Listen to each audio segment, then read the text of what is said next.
Assalamualaikum warahmatullahi wabarakatuh. Kembali lagi di channel Jagat Tengah Wengi. Dan pada kesempatan malam hari ini, gua akan membawakan sebuah kisah dengan judul Capal Tumbal.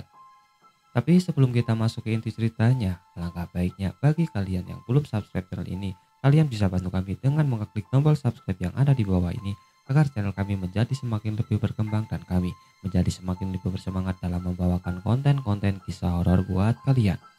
Oke, tanpa perlu banyak basa-basi lagi, mari kita langsung saja ke ceritanya. Azan maghrib terdengar bersusulan di setiap masjid, hingga di titik kami bingung masjid mana yang paling nyaman untuk sholat di hari itu. Saya pamit pada istri sore itu. Rencananya saya akan membantu seorang teman. Lumayan, ada tambahan, saya pikir. Rencananya kami akan bertemu di sebuah tempat, tepatnya selepas Isya. Karena jaraknya yang jauh, saya berangkat setelah maghrib dan sholat Isya di jalan nanti. Beruntung, hari itu jalanan cukup sepi dilalui, hingga saya tiba bersamaan dengan azan Isya. Kebetulan Isyaan dulu, biar tenang ngerjainnya, ajak teman saya. Oke ayo. Saya melepas helm dan jaket. Kami berjalan ke sebuah musola di belakang tempat usahanya. 20 menit kemudian, kami pun kembali. Di tempatnya sudah ada beberapa buku dan 2 buah laptop untuk kami bekerja. Beberapa jam kemudian, kami memutuskan untuk break sejenak. Sampai mana? Tanya Adit. Paling 10 menit lagi beres kok, jawabku. Oke. Ngomong-ngomong, udah bilang ke istri kan kalau kita bakal kesini? Tanyanya. Udah, tenang aja, jawabku. Adit adalah teman lama saya di tempat kerja saya dulu. Berbeda dengan saya yang resign, ia masih bertahan hingga kini. Pekerjaan kami cukup sederhana, menyusun soal dari berbagai sumber sebagai bahan evaluasi pembelajaran kursus miliknya. Tak terasa break kami selesai, kemudian kami kembali untuk mengerjakan dan tepat jam 11 malam semuanya rampung. Besok libur kan, Rek? Oh iya, kamu masih ada kerjaan lain gak nih? Ngomong-ngomong, bisa kesini lagi nggak? Tawarnya. Apaan? Besok Jumat, jadwal aku padat banget, Dit. Masa? Ia mengecek HP-nya. Ih, si anjir lupa hari, eceku. Waduh, bentar ya, aku tinggal dulu. Ia berlari ke belakang. Saya pun tak menghiraukannya, sampai tiba-tiba bau kemenyan tercium pekat dari arah sana. Siang ngapain sih? Saya penasaran dan mencarinya. Adit berada di halaman belakang. Dia membakar sebuah kemenyan, membaca doa dan mengambilkan sejumlah garam sambil berteriak. Aku di sini. Aku masih hidup. Aku masih sehat walafiat. Dan ini, aku adalah si anak batal tumbal. Teriaknya lantang dengan nada menyombongkan diri. Cobar tumbal. Kata-kata itu menjelaskan setengah dari apa yang sedang Adit lakukan. Saya menunggu hingga ia selesai untuk menanyakan cerita lengkapnya. Saat dirinya selesai, saya menunggunya. Coba tumbal, Sia gak pernah cerita soal ini, todongku. Ya kan waktu itu kita tinggal di mes rame-rame, jadi gak sebebas ini. Loh, kok bisa? Sia pernah tumbal apaan? Tanya aku. Persugihan buto ijo, jawabnya singkat. Sungguh, rasanya aneh mendengar nama persugihan itu. Saya selalu mengira bahwa sosok buto ijo hanya sekedar dongeng. Maksud saya, dari sekian bentuk yang menyeramkan, kenapa harus sosok tinggi besar berwarna hijau? Mirip Hulk, bukannya seram, tapi malah lucu. Saya sedang memikirkan hal ini, tak sadar senyum saya lepas. Lucu ya? Adit kesal. Sorry, gua gak bermaksud kayak gitu kok. Aku kira buto hijau itu gak ada. Tapi kenapa harus hijau sih? Saya cengengesan untuk mencairkan suasana. Kau ini kayaknya salah paham sesuatu ya, ujarnya. Loh, maksudnya? Saya tak paham. Udah, sekarang gini aja. Aku tanya ya, wujud dedemit itu kayak gimana? Tanyanya serius. Saya terdiam, dan yang saya pahami, Dedemit hanyalah proyeksi dari ketakutan seseorang yang ditangkap dedemit sekitar dan akhirnya terjadi sebuah penampakan. Nah, kan butuh ijo itu bukan dedemit sembarangan.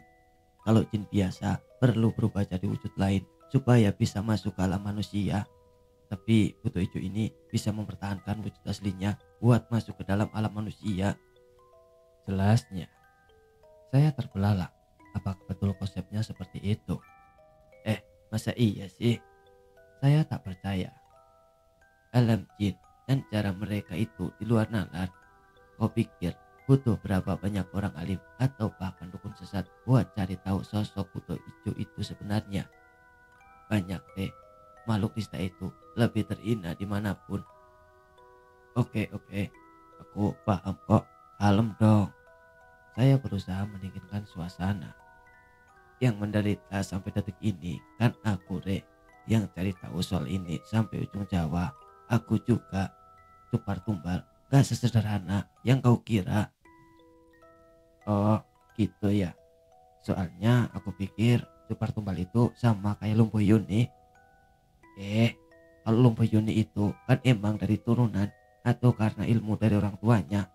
Tapi kalau Tupar tumbal ya karena sudah ditandai atau hampir ditumbalkan. Maksudnya aku kira keduanya sama-sama wangi gitu, ujarku. Oh enggak, kalau lumpuh Yuni diincar oleh siapa saja. Tapi kalau Cupar Tumbal cuma sama satu sosok. Terus kau ini Cupar Tumbal buto ijo? Saya mengkonfirmasi. Iya. Ngomong-ngomong, bisa ceritain nggak awal mulanya? Soalnya aku penasaran kenapa kau ini bisa jadi Cupar Tumbal. Nggak perlu deh penjelasan panjang lebar soal demitnya. Aku nggak bakal sampai. Pintaku. Ini nih, tipikal yang penasaran tapi ogah pemahamannya. Ya udah terserah, aku cerita yang kau mau tahu aja. Jadi di desa asalku itu kebanyakan bertani atau berkebun. Jika punya modal banyak, biasanya orang-orang akan membuka toko. Semuanya tampak berjalan lancar hingga krisis moneter mulai mempengaruhi kehidupan desa. Para pemilik toko yang terpengaruh lebih dulu dan mengalami kerugian paling banyak. Ya, sebut saja Pak D, pemilik toko bahan bangunan yang tokonya cukup besar di kecamatan kami dan tak luput dari kerugian yang menyebabkan utang yang menggunung tak terkendali. Ia berusaha menjual toko dan rumahnya, namun di masa itu yang mengalami kejadian yang sama bukan hanya dirinya.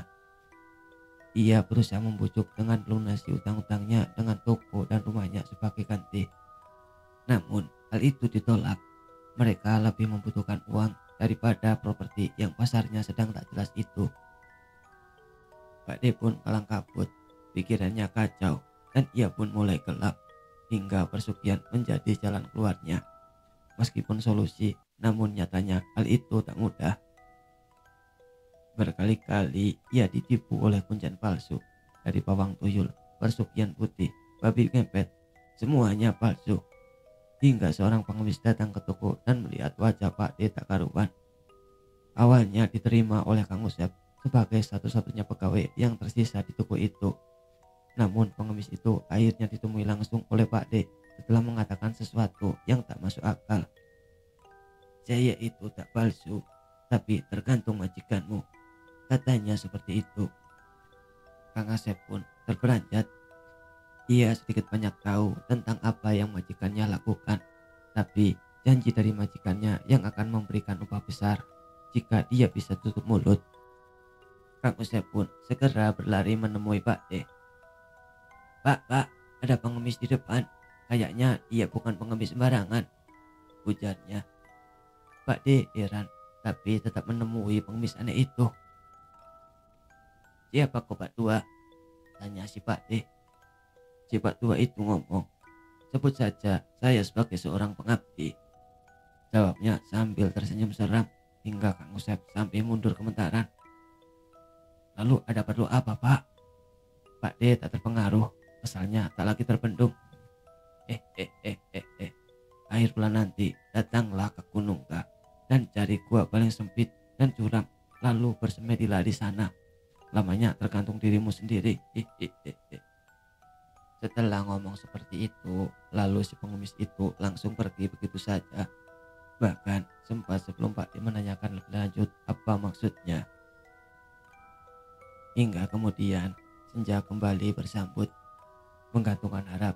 Pak D yang entah bagaimana ia memikirkan dalam-dalam apa yang dikatakannya hari tadi. Setelah semuanya, gimana Pak? Waktu itu Bude ikut memikirkan. Aduh Bu, kita udah habis-habisan kena tipu. Tapi orang itu tahu secara tiba-tiba. Jelasnya kepada Bude. Tapi Pak, soal semedi itu, Bude agak sedikit ragu. Bu, apa yang salah? Kita diam juga mati. Lebih baik mati sambil berusaha. Ya waktu itu Pak D gemetar. Namun kata-kata Pak D seolah memastikan tekadnya sendiri. Dan Bude pun enggan membalasnya. Dia tahu bagaimana keadaannya saat ini. Dan Bude pun hanya diam membisu sebagai jawaban. Hari berganti minggu. Tak pernah mereka lewati satu detik pun dengan cemas dan putus asa. Hingga akhir bulan akhirnya telah tiba. Pak D memutuskan tekadnya. Hati-hati ya Pak. Bude pun melepas suaminya dengan enggan. Iya Bu. Pak D hanya membalas dengan singkat. Lalu kemudian punggungnya perlahan hilang dari kejauhan. Gunung K bisa dimasuki dari 3 jalur yang berbeda. Meski disebut gunung, tapi sebetulnya tak jauh berbeda seperti bukit yang agak tinggi. Melihat dari strukturnya lebih mirip lembah daripada gunung bukit. Pak D masuk di jalur yang paling bisa dilalui oleh sepeda ontelnya. Jangan tanya motor kebanggaannya kemana. Tentu sudah ia jual demi bisa sedikit membeli beras. Hingga ia sampai di sebuah rumah terakhir jalur itu. Sebuah rumah berdinding anyaman bambu dengan lampu minyak sebagai penerangannya. Punten, Pak D mengetuk rumah itu. Iya silakan masuk. Suara seorang wanita tua menyambutnya secara. Saya mau nitip sepeda Bu, apa boleh? Pak D bertanya dengan sopan. Oh iya silakan, taruh saja di situ. Wanita tua itu menunjuk di samping rumahnya. Pak D pun menurut. Selama saya belum kembali, boleh kok kalau pakai sepeda ini, ujar Pak D sambil berpamitan melanjutkan perjalanannya. Sekitar pukul 9, Pak D masih berjalan menyusuri jalan setapak. Senter di tangannya menjadi andalan kakinya. Jalan waktu itu terus menanjak dan keringat mulai membasahi punggungnya. Dengan hati-hati, Pak D mencari lokasi yang ia harapkan. Lalu, sebuah cekungan dengan lembah yang melintang sebagai batas di antara darinya menjadi sebuah pilihan. Pak D menoleh ke sekitar dan memastikan bahwa gua inilah yang ia cari. Selanjutnya, dengan hati-hati, ia menuruni lembah itu dan memanjat dengan susah payah naik ke sana. Cekungan itu terlalu sempit untuk disebut gua, tapi cukup dalam untuk menyembunyikan diri dari pandangan orang yang melintas. Dan di depannya nampak kerumutan menjalar menutupi sebagian besar pintu masuk. Pak D pun akhirnya sampai. Ia pun berjalan merangkak menuju titik terdalam yang bisa ia capai. Tak pernah sekalipun ia diajarkan untuk bersemedi. Ia pun menempelkan punggungnya di dinding gua dan menyilangkan kakinya dengan posisi duduk. Pak D mengambil nafas panjang dan mematikan senternya dan mulai menutup mata. Tangannya ia taruh di atas lutut. Pagi pun menyambut. Suara burung dan gesekan mulai terdengar. Serangga semakin siang semakin riang. Beberapa orang tampak melewati tempat Pak D berada, dan tak satu pun dari mereka mengetahui bahwa ada seseorang yang putus asa sedang duduk bersemedi gila di dalam sana. Mungkin berhari-hari atau hanya puluhan jam. Tapi tak ada yang tahu pasti berapa lama Pak D dalam posisi itu. Hingga suatu saat bulan sabit bersinar cerah, udara dingin semakin menusuk dan serangga malam enggan bernyanyi. Sunyi sepi seolah menyelimuti setiap inci tanah di lembah ini. Ruk, tiba-tiba saja ada suara benda berat yang terjatuh sehingga membuyarkan konsentrasi Pak D. Namun ia berusaha tak bergeming. Ruk, lagi suara itu terdengar lagi. Pak D entah bagaimana merasa bahwa semedinya telah rampung. Ruk, dan ketika kalinya Pak D memutuskan untuk berhenti dan membuka mata. Gelap. Ya, ia masih berada di titik terdalam gua.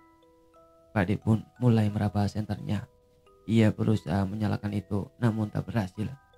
Ia tinggalkan senter dan merangkak ke arah luar. Di situ ada sebuah bayangan besar yang telah menunggunya di sana.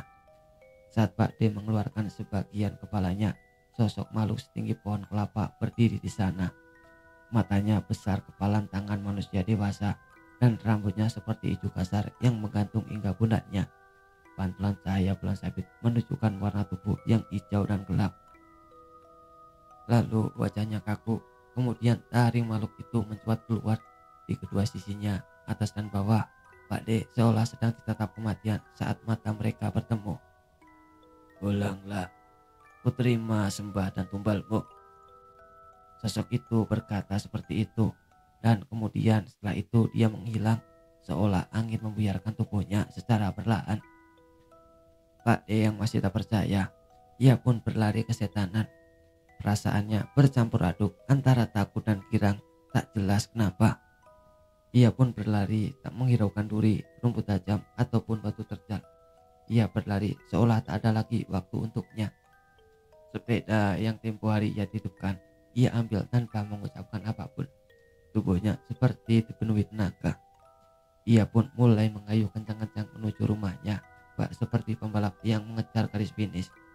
Tepat saat ia menyeberang ke arah rumah tokonya, sebuah mobil kijang mengacu dengan kecepatan tinggi. Melihat Pak D yang tiba-tiba menyeberang, kemudian mobil itu dibanting ke arah kiri dengan tergesa. Mobil itu pun menabrak pagar rumah Pak D. Pak D yang kaget segera menghampiri mobil itu untuk mencari tahu korban yang selamat. Tapi sayangnya tak ada satupun yang selamat. Semua penumpang yang berjumlah 3 orang terlihat seperti keluarga itu meninggal dunia semuanya. Satu nyawa untuk 1 tahun. Suara serak berat itu berbisik di telinga Pak D. Namun tak bagaimana, ia tak merasa takut sama sekali. Pak D tersenyum hampir tertawa lepas karena suara itu terdengar keras dan orang-orang segera berkumpul dan polisi pun tiba. Setelah beberapa waktu sejak kejadian itu, perlahan toko usaha milik Pak D mulai menunjukkan laba yang tinggi. Entah berapapun harga yang ia patok, pembeli akan membelinya tanpa berpikir. Pak D terus melakukan hal ini hingga beberapa tahun lamanya. Hingga pada suatu saat, orang-orang desa mulai curiga. Kecelakaan maut di depan toko Pak D seolah menjadi rutin, dan setiap tahun akan ada satu kecelakaan maut yang terjadi di sana. Para orang tua mulai melarang anaknya untuk bermain di sekitar toko Pak D dan jangan menyeberang di depan tokonya apapun yang terjadi.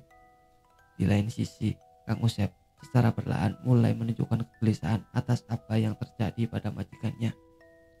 Nafsu makan Pak D sudah di luar akal normal. Bayangkan, sehari ia bisa menghabiskan lebih dari 5 kilo nasi, belum lagi lauk pauknya.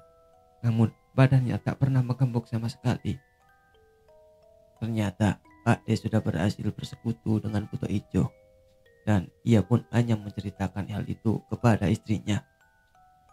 Kang Usep waktu itu hanya menerka-nerka apa yang sebenarnya terjadi di rumah itu. Hingga suatu ketika, aku saat itu berumur sekitar 7 tahunan. Siang itu, meski hari Minggu, entah kemana teman-temanku pergi, aku berjalan tak menentu. Hingga tak terasa aku sampai di belakang rumah toko Pak D. Aku berjalan menyusuri gang samping toko itu menuju jalan raya. Dan di seberangnya ada warung, satu-satunya di desaku yang menjual es krim. Saatku aku rogoh, tak ada apapun di sana. Dan Pak D yang kebetulan melihatku segera menghampiriku. Ia pun bertanya dengan ramah, "Loh, Adit, ngapain di sini?" "Ini Pak, aku mau beli es krim." Aku pun menjawab dengan terbata. "Oh, kirain ngapain? Ya udah ini, kamu beli di sana ya." Pak D memberiku selembar 10 ribuan. Aku pun tersenyum dengan senang. Pikirku apa yang orang-orang desa katakan tentang Pak D bisa jadi kebohongan. Waktu itu aku mengucap terima kasih kepada Pak D sambil mengambil uang itu.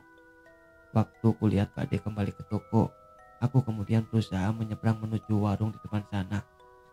Dan sudah aku bayangkan betapa dingin dan segarnya es krim yang kunikmati nanti. Dan setelah rasa aman, aku segera berlari menyeberang. Tapi tiba-tiba entah dari mana, sebuah truk membawa tebu melaju kencang ke hadapanku. Tubuh kecilku hampir tabrak. Namun entah apa keberuntunganku sedang tinggi, tubuhku hanya terserempet. Namun dampak dari itu masih berhasil menerbangkan tubuhku hingga ke depan warung. Suara desetan rem dan teriakan penjaga warung menjadi hal terakhir yang aku ingat waktu itu. Dan dari sini apa yang kuingat menjadi potongan-potongan memori. Waktu itu aku mengingat bau obat, suara beberapa orang sedang berbincang, udara dingin mengganggu, dan saat kubuka mata seorang wanita muda memakai pakaian serba putih menyambut kesadaranku, lalu kemudian hilang. Selanjutnya aku berada di rumah, kemudian aku mendengar lantunan ayat suci terdengar. Aku berada di tengah ruangan, dan kukira waktu itu aku sudah mati. Namun saat kubuka mataku, ada ibu di sana yang langsung menangis dan memelukku dengan erat. Kulihat tangan dan baju yang kukenakan. Aku memakai baju kaos biasa, bukan kafan. Jadi aku tak mati. Lalu kemudian hilang lagi. Dan selanjutnya aku mengingat bau kertas tua, minyak wangi khas milik bapak, dan pandangan gelap namun samar. Kemudian aku menggerakkan tubuhku dan bangun kemudian. Ibu segera memelukku dengan tangisnya yang membuat telingaku hampir pecah. Tubuhku seperti ditepuki beberapa buku, dan saat kulihat itu bukan buku, tapi beberapa Al-Quran yang ditaruh di seluruh tubuhku, seolah tubuhku dikubur oleh tumpukan Al-Quran. Lantunan ayat suci masih terdengar tanpa henti. Di sana aku melihat ada bapak di antara orang-orang itu yang masih mengaji, dan air matanya nampak terjatuh. Dan kali ini aku mengingat betapa lelah dan laparnya aku. "Mak, Adit lapar mak, tapi ngantuk." Itulah kata pertama yang aku ingat. Iya Dit, mak masakin makanan kesukaanmu ya." Ia pun melepas pelukannya padaku. Wajahnya ia usap dari air mata yang membanjiri. Aku terlalu lelah dan akhirnya aku tertidur. Esoknya aku bangun jam 10 pagi. Aku mencari ibu dengan suara pelan karena lelah. Ibu pun segera berlari menghampiri masuk ke dalam kamar. Dan di tangannya ada makanan kesukaanku, yaitu sup ayam. Mata mak berkaca-kaca, air matanya menetes, tapi wajahnya terlihat bahagia meski kurat lelah terlalu jelas di sana. Aku pun mengucapkan terima kasih kepada mak dan menyantap makanan itu pelan-pelan. Dan setelah 1 bulan, tubuhku pulih sepenuhnya. Aku tak mengerti bagaimana atau apa yang terjadi, namun aku merasakan yang pasti ada sesuatu yang berbeda dari tubuhku. Punggungku kadang panas seperti disengat api, dan kadang juga seperti disiram air es. Leher belakangku seringkali pegal. Berkali-kali aku terbangun di tengah malam tanpa sebab, dan mataku sering lelah dan kepalaku kadang terasa ringan. Di usia itu aku hanya menganggap mungkin ini akibat dari kecelakaan tempo hari. Beberapa minggu setelahnya, mungkin kebetulan atau sesuatu sedang memberitahuku, aku mengalami mimpi yang aneh. Malam itu aku tidur pukul 10 malam, dan esoknya adalah Senin, dan aku harus berangkat lebih awal untuk mengikuti upacara bendera. Dalam mimpiku, aku sedang berada di depan toko Pak D. Trauma karena apa yang orang-orang desa katakan membuatku gemetar ketakutan. Tapi tubuhku memberitahu untuk masuk ke dalam toko dan rumah Pak D saat itu. Aku menyadari bahwa ini hanyalah sekedar mimpi dan takkan ada hal apapun yang terjadi, dan aku mengikuti instingku. Rumah Pak D ternyata cukup luas, dan aku berjalan ke tengah ruangan lalu memasuki sebuah kamar yang pintunya terbuka sedikit. Ada banyak sekali rupa-rupa makanan di sana, hingga ruangan itu penuh sesak karena tumpukan makanan. Dari jendela, sebuah jari sebesar tubuhku memasuki ruangan itu. Warnanya hijau lumut, tua dan kotor. Kukunya besar seperti sebilah golok, dan ia menancapkan kukunya di salah satu makanan dan menariknya keluar lewat jendela. Aku yang ketakutan namun sadar bahwa itu mimpi, tapi dengan hati-hati aku mengintip jari milik siapa barusan itu. Saat ku tengok, sesosok tinggi besar sedang duduk di halaman belakang rumah Pak D. Rambutnya gimbal hingga pinggang, keempat jarinya mencuat, bola matanya melotot. Ia sedang makan. Beruntung sosok itu tidak menyadari keberadaanku. Aku pun mundur sepelan mungkin dan mungkin berniat keluar dari ruangan itu. Tepat di pintu, kakiku menginjak sesuatu. Itu sebuah buku. Tidak, ini sebuah album foto.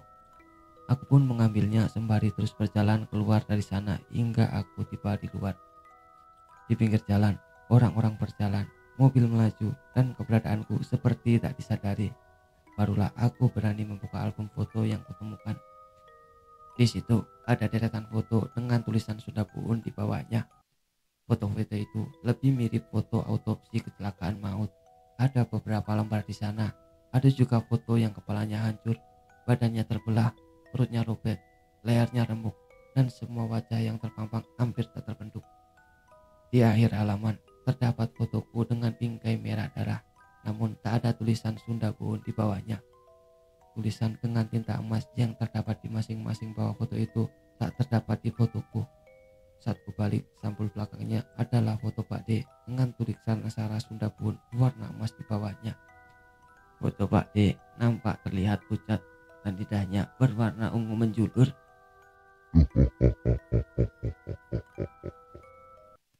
Tiba-tiba aku mendengar suara yang menggelegar. Sontak aku melihat asal suara itu, dan sosok besar hijau dengan wajah menakutkan itu sedang berdiri di hadapanku. Tingginya melebihi genting rumah dan foto Pak D. Saat itu aku ketakutan dan ingin berlari, dan alhasil aku pun terbangun. Perutku langsung mual sejadi-jadinya, dan kepalaku sakit seperti ditusuk jarum. Tak berdaya untuk bergerak, aku muntah di saat itu juga hingga mengotori lantai dan kasurku. Mendengar itu, ibuku dengan tergesa menghampiriku. Aku pun menangis, tapi tak mampu menceritakan mimpi yang kualami. Pagi itu, aku tak dapat masuk sekolah karena aku jatuh sakit.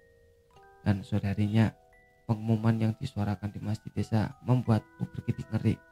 Pak D meninggal hari itu. Dan kemudian setelah semua kejadian itu, tahun-tahun selanjutnya aku lalui tanpa ada hal yang aku khawatirkan. Namun tepat saat ulang tahunku yang ke-17, sosok itu kembali menampakkan diri. Ia menunjukkan diri di depan rumahku saat malam sedang hujan deras.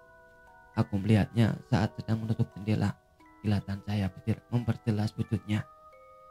Aku pun tertegun ketakutan, dan setelahnya aku tak sadarkan diri. Kata ibu, aku kesurupan.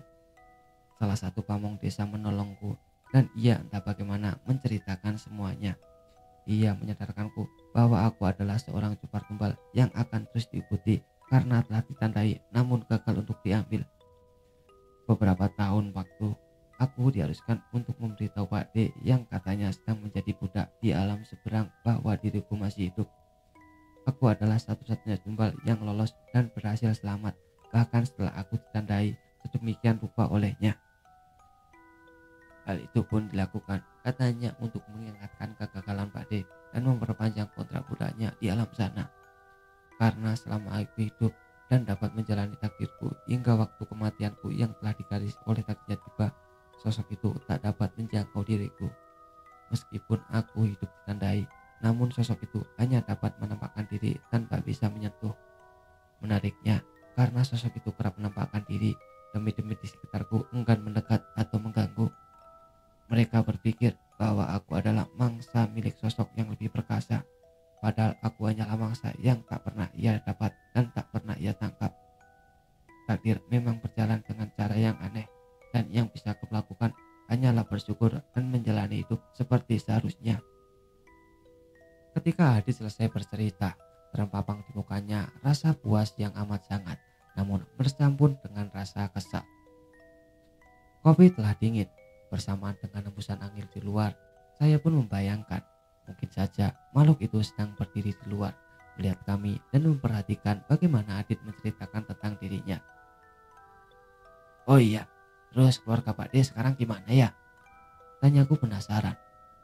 "Jadi istrinya tahun lalu meninggal karena penyakit aneh dan katanya tubuhnya terus membengkak. Ia seringkali muntah darah dan muntahannya berbau busuk. Neng D, anak perempuan satu-satunya yang tinggal bersama nenek dari pihak ibunya, ia sering terlihat berjualan es kelapa muda di pinggir jalan demi membiayai sekolah dirinya sendiri," jelas si Adit. Saya menghela nafas panjang seiring mengakhiri kisah rumit milik Adit. "Begitulah ceritanya, Dek. Takdir Pak D berjalan sedemikian baik dan menurut pandangannya harus terhenti di saya sebagai cupar tumbal," tutupnya malam itu. Saya hanya tersenyum puas. Kepala saya terlalu sibuk mencerna bait demi bait kisah yang Adit tuturkan. Malam yang semakin larut pun ikut menutup penuturan Adit dan persaksianku.